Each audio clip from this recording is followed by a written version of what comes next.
अस्सलाम वालेकुम। शुरू करती हूँ अल्लाह के नाम से जो बड़ा मेहरबान नहायत रहम करने वाला है।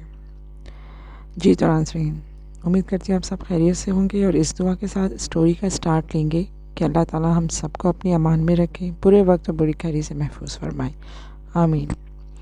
आइए आज की हॉरर स्टोरी जो मैं आपके साथ शेयर करने जा रही हूँ वो पार्ट 2 है हॉन्टेड गेस्ट हाउस का।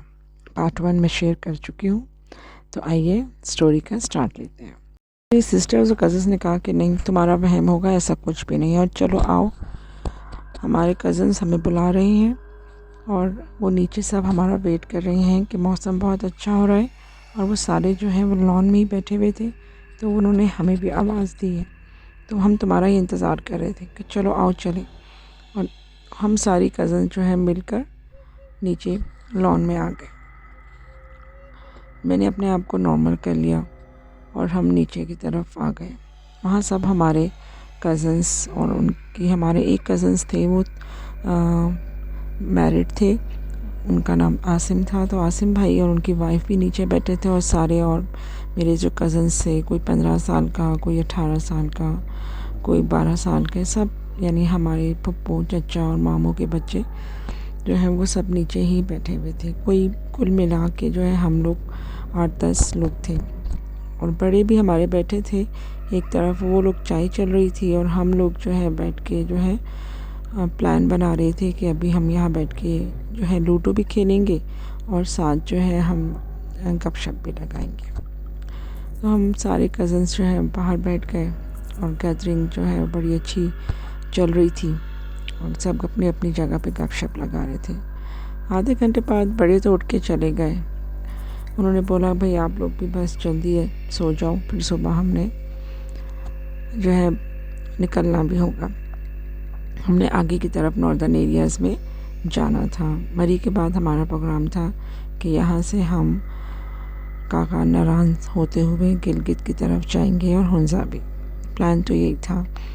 खैर हम लोगों ने कहा कि ठीक है आप लोग जाएं, मामा पापा हम इंशाल्लाह टाइम पे सो जाएंगे। बड़े निकल गए और हम लोग अपने गपशप में बैठ गए और साथ साथ लूडो भी चल रही थी। इतने में क्या होता है कि अभी हम सब बैठ के गेम में मगन हुए और खेल ही रहे थे कि एकदम ऐसा महसूस हुआ कि जैसे पीछे झाड़ियों में कोई है और एकदम सरसराहट हुई, जबकि वहाँ हवा भी नहीं चल रही थी और कोई भी ऐसा चीज़ हमें तो नज़र नहीं आई थी, लेकिन पीछे ऐसा लगा जैसे कोई चीज़ उस पौधों में से होती हुई भागी। बाकायदा पौधे हिलते हुए नज़र आए। हम सब अलर्ट हो गए। मेरे कज़न ने पीछे मुड़ के देखा तो उन्होंने बोला कुछ भी नहीं है, शायद बिल्ली वगैरह होगी, डरने की ज़रूरत नहीं है। लेकिन मैं ऑलरेडी बहुत डरी हुई थी। मेरा दिल ज़ोर ज़ोर से धक धक करने लगा। बातों ही बातों में और खेलते ही खेलते टाइम का पता न चला और रात के 2 बज गए। एकदम मेरे कज़न बोले कि भाई बच्चों चलो, बस अब सब अपने अपने कमरों में, बहुत लेट हो गए हैं। और हम अपने रूम की तरफ आ गए। जैसे ही हम रूम में आए और आके लेटे, लेटते लेटते भी 3:30 का टाइम हो गया। अभी मैं लेटी ही थी कि मुझे प्यास फील हुई, बहुत शदीद प्यास लगी। रूम्स की लाइट ऑन थी लेकिन रूम में पानी ना था, क्योंकि किचन ग्राउंड फ्लोर में था, तो नीचे जाने का मेरी में हिम्मत तो ना हो रही थी।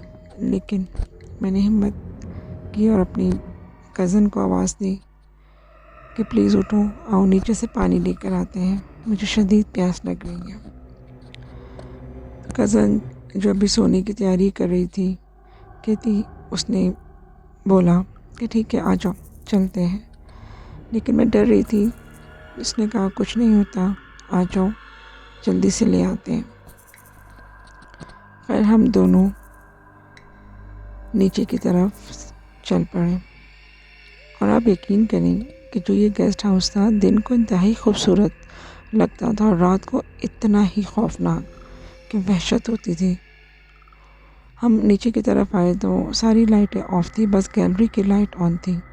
मैं और मेरी कज़न डरते डरते स्टेयर्स उतर रहे थे और दिल ही दिल में आयतुल कुर्सी भी पढ़ रहे थे, क्योंकि मुझे बहुत ज़्यादा डर लग रहा था।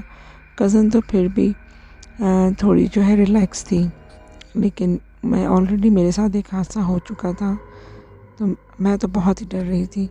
खैर, हम किचन की तरफ गए। किचन ओपन था। जैसे ही हम किचन में एंटर हुए तो मैं क्या देखती हूँ कि वहाँ पर कोई औरत खड़ी है, उसकी बैक साइड है और वो उसके हाथों में कच्चा गोश्त है और वो कच्चा गोश्त खा रही है। ये देखकर मेरी और मेरी कज़न की चीख निकल गई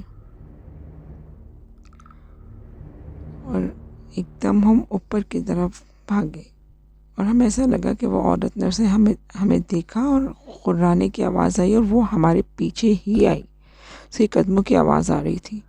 हम ज़ोर ज़ोर से चीखे, मामा मामा, बाबा बाबा बचाएं। हम चीखे और किस टाइम बेहोश होकर गिरे हमें नहीं पता, लेकिन जब हमें होश आया तो हम लोग अपने बेड पे थे और हमारे आसपास सारे घर वाले खड़े थे। हम दोनों कज़न्स पूरी तरह रो पड़े और हमने बस एक ही रट लगाई कि हमें यहाँ नहीं रहना है, चलें यहाँ से। हमारे बड़े हमारे आसपास ही बैठे थे। पढ़ पढ़ के मेरी वालदा मेरे पे फूंक रही थी। मेरी फूफो अपनी बेटी पे पढ़ाई कर के फूंक रही थी और बार बार तसल्ली दे रही थी। मेरे चाचू, मेरे मामू, फूफा सब हमें तसल्ली दे रहे थे कि बेटा ऐसा कुछ भी नहीं है, आप लोग डर गए होंगे। बोल रही थी कि नहीं, यहाँ कुछ है। हमारे बड़े बोले कि बेटा ऐसा कुछ भी नहीं है, हमें तो कुछ नज़र नहीं आया, आप लोगों को वहम हुआ होगा। हमने उन्हें सारी बात बताई, लेकिन वो यकीन नहीं कर रहे थे। मेरे बाबा भी ऑफ लेकर आ चुके थे, हमें ज्वाइन कर लिया था। बाबा खामोशी से मुझे देख रहे थे। मैं बाबा को कह रही थी, बाबा आप यकीन करें इस गेस्ट हाउस में कुछ है। तो उन्होंने मुझे एकदम डांट दिया कि ऐसा कुछ भी नहीं है, क्या हो गया है बेटा तुम्हें, बुरी बात है, इस तरह से तुम गेस्ट हाउस को क्यों वो कर रही हो, मेरा दोस्त क्या कहेगा। तो ऐसी कोई भी बात नहीं है, रिलैक्स हो जाओ, हमें तो कुछ दिखाई नहीं दिया, चलो बस अब तुम लोग सो जाओ। लेकिन अम्मी बाबा मुझे तसल्ली देते हैं। खैर, बड़े तो अपने कमरों में चले जाते हैं, मैं वालदा को नहीं जाने देती। पप्पू मेरी वालदा हमारे ही कमरे में रहती है और मैं उन्हीं के साथ लेटती हूँ। मैं बहुत ज़्यादा डर चुकी होती हूँ, मेरी कज़न भी बहुत ज़्यादा डर चुकी होती हैं। अगर सुबह तक हम दोनों की तबीयत ख़राब हो चुकी होती है और हमें 104 बुखार होता है। अम्मी मुझे दवाई दे देती हैं और फिर इस तरह से सब नाश्ता करके घूमने का प्लान बनाते तो हैं, लेकिन हमारी तबीयत की वजह से पोस्टपोन कर देते हैं कि चले, बच्चे बीमार हैं, बाहर जाना मुश्किल है, तो घर में ही हम लोग कोई प्रोग्राम कर लेते हैं। बाहर तो जा नहीं सकते। पापा वगैरह जो है, मामू वगैरह कज़न्स को कहते हैं कि बच्चों आप जाके बाहर से कोयले वगैरह ले आओ, चिकन ले आओ, आज हम शाम को पार्टी घर में ही कर लेंगे और बारबेक्यू का प्रोग्राम सेट कर लेते हैं। और जिसने बाहर जाना है, जाना चाहता है तो वो चला जाए, हम जो हैं बड़े घर में ही। तो इस तरह हमारे कज़न्स कुछ बाहर चले जाते हैं मरी तक और वहाँ से वो सामान भी ले आते हैं, थोड़ा बहुत घूम आते हैं और हम दोनों कज़न्स जिनको बुखार होता है हम घर में कमरे में ही होते हैं। खैर, शाम तक हमारी तबीयत कुछ संभल जाती है। हम अपने बड़ों के कमरे में ही होते हैं, वो हमारा दिल बहला रहे होते हैं, बातें कर रहे होते हैं और इसी तरह शाम हो जाती है। हमारे कज़न्स भी आ जाते हैं और बारबेक्यू का सामान भी ले आते हैं। अब जो है बाकी सब जो है बारबेक्यू की तैयारी करने लगते हैं। बाबा, मामू, पप्पा वगैरह तो टीवी लगा के बैठ जाते हैं। अम्मी जो है वो जो है किचन में चली जाती हैं कि वो चिकन वगैरह को मसाला लगा लें और कज़न्स वगैरह कहते हैं यार इतना हम ऐसा करते हैं कि चलो आओ स्विमिंग पूल में थोड़ा सा नहा लेते हैं। मेरा भाई, मेरे कज़न्स जो है वो स्विमिंग पूल साइड पे चले जाते हैं स्विमिंग करने के लिए। मैं आपको यहाँ बताती चलूँ कि स्विमिंग पूल का जो पानी होता है वो गर्म होता है, तो वो आराम से जो है मेरे कज़न्स और मेरे भाई वो पानी में एंजॉय कर रहे होते हैं। इतने में क्या होता है कि मेरा कज़न क्या देखता है कि मेरे भाई के पीछे कोई शेडो सा है पानी के अंदर। पहले तो उसे लगा कि उसका वहम है, पर जब उसने गौर से देखा तो वो जल्दी से पानी से बाहर आता है और मेरे भाई को भी बोलता है कि जल्दी से पानी से बाहर निकलो, अंदर कुछ है। तो मेरा भाई इसके पास एकदम आता है और पूछता है क्या हुआ है। तो तुमने तो कोई भूत देख लिया है जो इतना डर रहे हो और चीख चीख के मुझे आवाज़ दे रहे हो। तो वो कहता है कि यार मैं सच कह रहा हूँ, तुम्हारे पीछे कुछ था, कुछ शेडो था जो बिल्कुल तुम्हारे पीछे था पानी के अंदर। और मेरा भाई उसकी बात मजाक में उड़ा देता है और हंसने लगता है, क्योंकि उसे इन चीज़ों में इतना बिलीव नहीं होता। फिर ये दोनों फ्रेश होने के लिए वॉशरूम चले जाते हैं और अब बारबेक्यू की सारी तैयारी हो गई होती है और हमने हर चीज़ रेडी मामा ने कर ली होती है। मामा भाई से बोलती हैं कि जाके कोयले वगैरह जलाओ। अब हम सारा सामान बाहर ले आते हैं, क्योंकि बारबेक्यू का जो सेक्शन था वो लॉन के वाले एरिया में ही था। कज़न्स वगैरह कोयले वगैरह जलाने लग जाते हैं। बाबा उनके साथ ही होते हैं और फुप्पो कहती हैं कि मैं इतना नमाज़ पढ़ के आती हूँ। फुप्पो रूम की तरफ चली जाती हैं और हम लोग बारबेक्यू वाली सीखें और कोल्ड ड्रिंक और बाकी सारा सामान लेकर बाहर आते हैं। तब तक मेरी तबीयत भी कुछ बेहतर हो गई होती है और मेरी कज़न की भी। तो हम भी उन सब कज़न्स के साथ बैठकर हेल्प करने लगते हैं ताकि मेरा माइंड और मेरी कज़न का माइंड भी थोड़ा फ्रेश हो जाए। अब लॉन वाले एरिया में बैठ के हम लोग बारबेक्यू का इंतज़ाम कर रहे थे। कोई सीखों में तिक्के लगा रहा था, कोई कोयले धका रहा था, बड़े बैठे हुए गप्पे लगा रहे थे।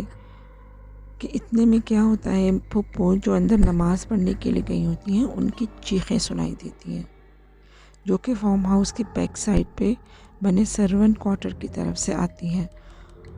मेरे पापा, कज़न और हमारे बड़े मामा सब भागते हैं उस सर्वेंट क्वार्टर की तरफ। तो क्या देखते हैं कि पप्पो वहाँ ज़मीन पर बेहोश पड़ी हैं। पप्पो को उठा के रूम में लाया जाता है और जब उनको होश आता है तो वो बताती हैं कि मैं नमाज़ पढ़ रही थी तो मुझे ऐसा लगा जैसे कोई दरवाज़ा खोल के अंदर आया है और आकर बेड पर बैठा है। उसके कदमों की आवाज़ तक मुझे सुनाई दी। पप्पो कहती हैं कि मुझे ऐसा लगा कि शायद मेरी मम्मा रूम में आई हैं। पप्पो की क्योंकि बैक साइड थी तो वो पीछे की तरफ देख तो ना सकी, लेकिन उसे फ़ील हुआ कि दरवाज़ा खोल के कोई कमरे में अंदर आया है।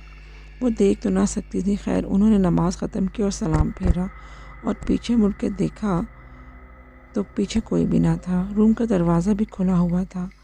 तो पप्पो कहती हैं कि इस टाइम मुझे बहुत ज़्यादा डर लगा कि ये क्या था, दरवाज़ा भी खुला हुआ है और मुझे आवाज़ भी आई थी। वो कहती है मैंने जल्दी जल्दी नमाज़ ख़त्म की, दुआ मांगी और बाहर जाने के लिए दरवाज़े की तरफ बढ़ी तो रूम की लाइट खुद ब खुद बंद होना और स्टार्ट होना शुरू हो गई, यानी ब्लिंक करना शुरू हो गया। जब मैं रूम से बाहर आई तो पीछे से किसी ने बहुत ज़ोर से दरवाज़े को बंद किया, जैसे कोई गुस्से में दरवाज़ा बंद करता है। और जैसे ही वो निकली तो उनकी नज़र सामने पूल साइड पर पड़ी। पूल की दूसरी तरफ वो क्या देखती है कि उनकी बेटी खड़ी है जिसका नाम अनाया है।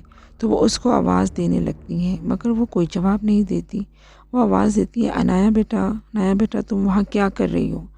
जब पप्पो उसको बुलाने के लिए उसके करीब उसकी तरफ जाने लगती हैं तो लाइट दोबारा से उस साइड की चलना और बुझना बंद शुरू हो जाती हैं। वो सर्वेंट क्वार्टर की तरफ जाने लगती हैं। वो क्या देखती है कि अनाया जो है बैक साइड पे सर्वेंट क्वार्टर की तरफ ही जा रही है। पप्पो भी उसी की तरफ उसके पीछे जाती हैं और उसको बार बार आवाज़ें दे रही होती हैं कि अनाया तुम मेरी बात क्यों नहीं सुन रही हो और तुम सर्वेंट क्वार्टर की तरफ क्या लेने जा रही हो। क्योंकि बैक साइड की लाइट्स वगैरह भी ऑफ थी, क्योंकि आज ही गार्ड अपने घर गया हुआ था और कुक की भी इतनी ज़रूरत नहीं थी, तो बाबा ने उसको भी छुट्टी दे दी थी कि वो भी जाना चाहता है तो चला जाए, तो वो भी चला गया था। पप्पो ने बताया कि जब वो उसके पीछे थी तो एक जगह जाकर वो रुक गई, मगर वो फिर भी पप्पो की तरफ नहीं देख रही थी। पुप्पो ने उसको आवाज़ दी और उसका एकदम हाथ पकड़ा जैसे ही वो उसके करीब पहुंची और उसको बोला कि क्या मजाक है, मैं तुम्हें आवाज़ दे रही हूँ और तुम कोई जवाब नहीं दे रही हो। पुप्पो ने उसको डांटा। तो पुप्पो बताती हैं कि क्या होता है कि एकदम वो पलट के उनको देखती है तो वो अनाया नहीं होती, वो कोई अजीब सा चेहरा, खौफनाक सा चेहरा होता है। और जो हाथ उसने पकड़ा होता है पुप्पो ने, वो एकदम छुड़ा के भागने लगती हैं, लेकिन वो हाथ नहीं छुड़ा पाती। ऐसा लगता है जैसे उनका हाथ उसके हाथ में बिल्कुल फिक्स हो गया हो। और वो इतनी ज़ोर से खौफनाक आवाज़ में वो औरत हंसती है, इतनी खौफनाक आवाज़ में चीखती है कि पुप्पो का वहीं जो है चीख निकल जाती है और वो बेहोश हो जाती है। उसके बाद वो कहती है मुझे कुछ होश नहीं। खैर पुप्पो की बात सुन के अब तो बाबा को भी और सब बड़ों को, पप्पा, मामू, चाचू को भी यकीन आ जाता है कि कुछ न कुछ गड़बड़ तो ज़रूर है। पहले बच्चों के साथ हुआ और अब उनकी बहन के साथ। खैर वो सारा सामान बाबा कहते हैं समेट कर कमरे में ही ले आऊँ। बारबेक्यू कज़न्स वगैरह तो तैयार कर चुके थे। हमने जल्दी जल्दी सारा सामान समेटा और एक ही रूम में हम सब इकट्ठे हो गए। वो की सारी बातें सुन के अब सब ही खौफज़दा हो चुके थे और सबको यकीन हो गया था कि यहाँ कुछ न कुछ गड़बड़ है, क्योंकि हमारे साथ भी हो चुका था। खैर खाना तो लगा दिया गया और बाबा ने सख्ती से कहा कि सब खाना खाओ, डरने की ज़रूरत नहीं है, अल्लाह मालिक है। खैर सब ने ही थोड़ा थोड़ा ही खाया क्योंकि सबकी भूख मर चुकी थी। अब बर्तन रखने की बारी थी। हम सब ने बर्तन समेटे, मामा वगैरह हम सब किचन की तरफ गए। हमारी जान निकल रही थी, हमारी टांगें काँप रही थी कि किचन तक कैसे जाए। खैर हमारे साथ हमारे बड़े गए। डरते डरते हमने सारे बर्तन जो है किचन में रखे, जल्दी से कमरे की तरफ आ गए। लेकिन अब यकीन करें, जैसे ही हम लोग कमरे में एंटर हुए हैं, एकदम बाहर से ऐसा लगा जैसे किसी ने टीवी ऑन कर दिया हो। और टीवी ऑन होते ही आवाज़ तेज़ होती चली गई। बाबा बाहर जाने लगे कि मैं देखता हूँ सब ने उनको रोक लिया कि भाई साहब बस आप कमरे में ही रहें, यहाँ कुछ ना कुछ ऐसा है और वो चीज़ अब हमें तंग कर रही है। बस खामोशी से सब एक साथ ही कमरे में बैठे रहें तो बेहतर है। ऐसा एकदम फील हुआ कि जैसे किचन में बर्तनों को कोई उठा कर फेंक रहा है। फिर सेकंड फ्लोर पे किसी के चलने की आवाज़, जैसे कोई इधर उधर भाग रहा है। हम सब एक ही रूम में थे और किसी की हिम्मत नहीं हो रही थी कि बाहर जाकर देखें। बाबा जो थोड़ा बहुत हिम्मत करके जा रहे थे, सब ने उनको भी रोक दिया। फिर सारी लाइट्स जो है वो ब्लिंक करना स्टार्ट हो गई। टीवी लाउंज की भी हम सब कुरानी आयतें पढ़ने लगे और दुआएं मांग रहे थे। बाबा ने जल्दी से चौकीदार को कॉल मिलाई और उसे बताया कि यहाँ तो ये सब कुछ हो रहा है, ये सब क्या है। तो चौकीदार बोला कि साहब ऐसी बात नहीं है, आपको डरने की ज़रूरत नहीं है, यहाँ ये सब कुछ होता है और मैं मजबूर हूँ, मैं अभी नहीं आ सकता, मेरा बच्चा बीमार है। खैर बाबा चुप हो जाते हैं। वो कहता है साहब मैं सुबह ही पहुँच जाऊँगा, बस आप एक ही कमरे में सब एक साथ रहें और डरने की ज़रूरत नहीं है, आप हिम्मत करें, ऐसा होता रहता है, कोई बड़ी बात नहीं है। बाबा को गुस्सा आ गया और उन्होंने चौकीदार को ही डांटा कि तुम क्या बात कर रहे हो, कोई बड़ी बात नहीं है, यहाँ क्या ड्रामा हो रहा है या कोई मूवी चल रही है जो तुम ऐसी बातें कर रहे हो। बाबा ने उसको डांट के कॉल काट दी। खौफ से हमारे पसीने छूट रहे थे और फिर एकदम ऐसा लगा जैसे बाहर से किसी ने ज़ोर ज़ोर से चीखना शुरू कर दिया हो और अजीब व गरीब खौफनाक किस्म की चीखों की आवाज़ें, ना वो इंसानों की थी ना वो जानवरों की। ऐसी आवाज़ें थी कि कान के पर्दे फट रहे थे, लग रहा था कि हमारा दिल फट जाएगा। रात के इस टाइम हम निकल भी नहीं सकते थे क्योंकि सबका सामान अलग अलग रूम में था और पूरे घर में एक्टिविटीज़ हो रही थी। रात के तकरीबन 2 बजने वाले थे और फिर फजर तक हम सब ने कैसे बर्दाश्त किया ये हम ही जानते हैं और हमारा अल्लाह। फिर फजर के करीब जाकर ये एक्टिविटीज़ कम होना शुरू हुई। हम सब ने नमाज़ पढ़ी और अपना सामान पैक करके जल्दी से गाड़ियों में रखा। उस वक्त तक गार्ड भी आ चुका था और फिर हम वापसी के लिए निकले। ये सब देख के हम सब की हालत इतनी ख़राब हो गई थी कि अब हमारा प्रोग्राम आगे जाने का बिल्कुल भी नहीं था और किसी की भी आगे जाने की अब हिम्मत ना हो रही थी। हम घर पहुँचे और घर पहुँचते ही सब शदीद बीमार हुए। काफ़ी दिन तक सब के सब काफ़ी बीमार रहे और ये ऐसा खौफनाक वाक़या था कि आज भी हम सब जब बैठते हैं और याद करते हैं तो रोंगटे खड़े हो जाते हैं। जी तो नाज़रीन, यकीनन आपको ये हॉन्टेड गेस्ट हाउस वाली स्टोरी अच्छी लगी होगी। थी तो ये बहुत स्केरी एंड हॉरर, और अगर देखा जाए तो ये चीज़ें तो एग्जिस्ट करती हैं। बस अल्लाह ताला से दुआ करें कि अल्लाह ताला हम सबको अपनी अमान में रखे और आसानियाँ बांटने की तौफीक दे। आमीन। इंशाल्लाह एक नेक्स्ट स्टोरी के साथ हाज़िर होंगी। उस वक्त तक के लिए इजाज़त दीजिए। अल्लाह हाफ़िज़।